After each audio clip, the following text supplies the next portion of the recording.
The German Chancellor Angela Merkel is holding a video conference with EU leaders. They're discussing a future budget and plans for an unprecedented €750 billion coronavirus recovery fund. Called Next Generation EU, the fund aims to help the bloc emerge intact from the worst economic straits since the Great Depression. This virtual summit is the first step in what are expected to be difficult negotiations. In Brussels, DW's Georg Mathis is following the talks for us. Good day to you, Georg. Can you sketch out for us the political fault lines as these negotiations begin? It's been 1 month, Brian, that Angela Merkel and the French President Emmanuel Macron made, if you want, the revolutionary suggestion to take mutual debt via the EU budget and form an economic recovery plan to get the European economy back on track. Now, ever since, a number of pressure groups within those 27 member states have formed. You have member states in the east of Europe who also want to get their hands on cash, because we're all not only talking about this recovery fund, but also about the financial framework, i.e. the way Europe will spend its money, its budget, in the next 7 years. And then you have, of course, the frugal four, countries in the north of Europe, who say we do not want to see a lot of grants. We'd rather see loans going to countries in need. Those are Sweden, Denmark, the Netherlands, and Austria. And finally, you have those states like Italy and Spain, who are the ones who will profit the most from that recovery fund. Okay, Georg, our colleague Richard Walker has also been looking into some of the challenges ahead in getting Europe back to work. Let's take a look at that. The corona pandemic isn't just a health crisis for Europe.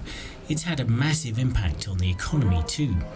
And just like the virus itself, the economic and social after effects are hitting some countries harder than others. The European Union thinks Italy, Greece and Spain will suffer the most. So in their last video meeting, EU members agreed to set up a special recovery fund to kickstart the economy, with the money borrowed centrally on financial markets. That's being seen as a big step for Europe, but there are still a lot of details to work out, and some of them are huge and very, very complicated. So we've broken them down for you into 4 main things. First of all, size. How big should the fund be? The numbers in play range from 500 to 750 billion euros. Next is fairness. Which countries should get funding and how much?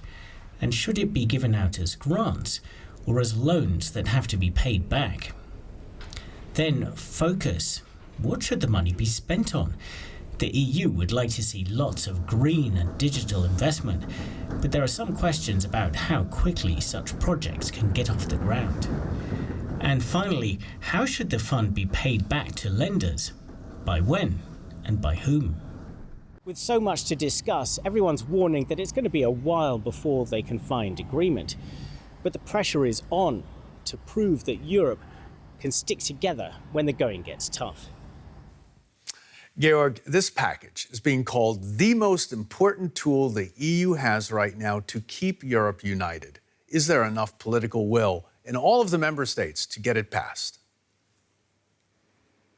I'd say there are some legitimate concerns on the part of member states who are worried that mutualized debt will set a precedent case for the future, and that is the way many countries don't want to go down that road. Also, when you look at conditionality, how should it work? How should the money be paid back? There are some creative ideas how the money should go back into the budget if you focus on environmentally important policies in the future, a tax, for instance, for the environment. So a lot of things to discuss. When it comes down really to the solidarity and the recognition that there will be a recovery fund is needed, everybody is pretty much on the same page. You know, Georg, after years of being up close and personal, these negotiations right now are all per video call. Now, isn't that up-close human element often so important in getting these type of EU deals over the line? Absolutely. I would say we have pretty much reached the limits of what you can reach with a virtual conference. There's some records where the camera zoomed out and the state leader was sitting in a room full of people with his staff. So whatever leaders say in those virtual meetings is more or less public. which is a huge difference to the meetings here in the Europa building, where the character is very intimate and little gets out, little is leaked out of those meetings. And I think it is this personal, close relationship where you walk across the table and have a quick bilateral to sort things out that it will take to get this recovery fund across the line. Gary, thanks for now. Continue to have more from Brussels on these talks as they progress. Italy was already facing a potential recession before it was hit by the coronavirus and became Europe's epicenter for the crisis. Rome imposed a strict lockdown for about 3 months. Non-essential businesses, of course, had to close. Supply chains were interrupted. But business is now slowly resuming.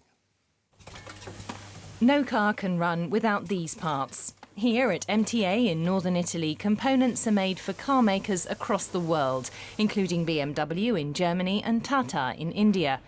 That's why co-owner Maria Falchetti was worried about the operation after the coronavirus began hitting the region hard in March. The supply chain is something perfect. It has to work day by day, hour by hour. And our customers cannot find the same product we supply them from another supplier. After a brief interruption, the machines are now back up and running, and most workers have returned to the plant. But it's not all back to normal yet. Sales are down by 50%. Many people working here were infected by the virus. Maria Falchetti lost her father. Filippo Berto's company was also hit by the crisis. He's now back in his showroom in Meda. The furniture maker got lucky. 2 decades ago, his company was already marketing online. During the corona crisis, it went even further, using video calls to advise customers during lockdown.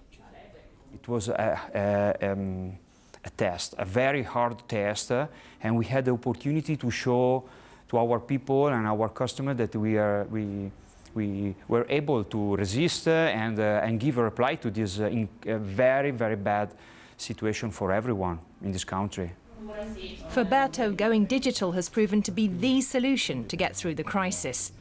Italian entrepreneurial system is able to survive. We have many entrepreneurs now looking for new products, new market, new business models.